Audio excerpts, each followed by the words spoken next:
So recently, the media just wants to make Brian Vickers look like the worst driver in the world and blame him for accidents that is not even his fault and jumping A shit. straight jacket? Brian Vickers not only needs to wear it, he also needs to be locked in a padded room and studied for scientific purposes, so that if anyone in the future suffers from Vickerism, they can be cured.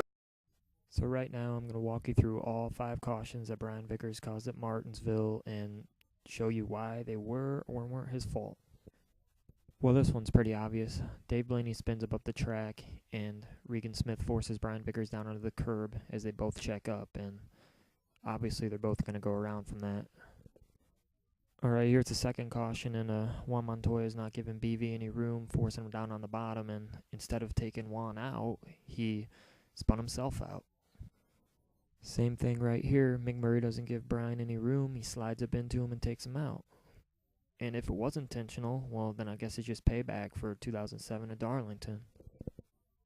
Okay, so after 10 laps of racing Matt Kenseth clean, and I know that he raced him clean because on the NASCAR ESPN on stop, they were filming this the entire commercial break, and the second Brian Vickers finally got by Kenseth, Kenseth just dumps his ass.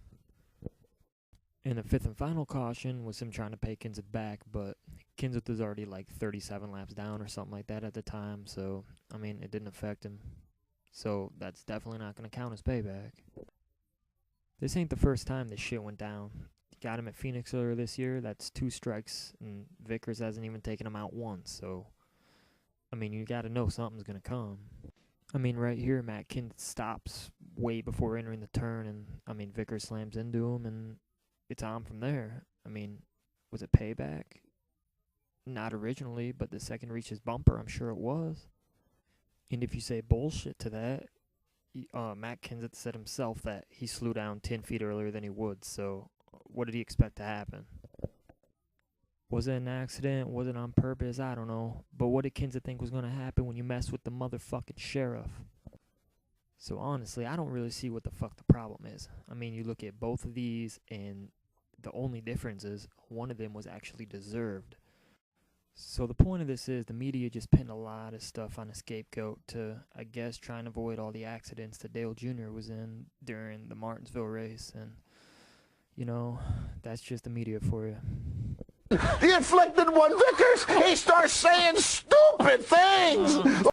And for Jimmy Spencer, I'm pretty sure you're the last person in the world who should be judging another driver's talent.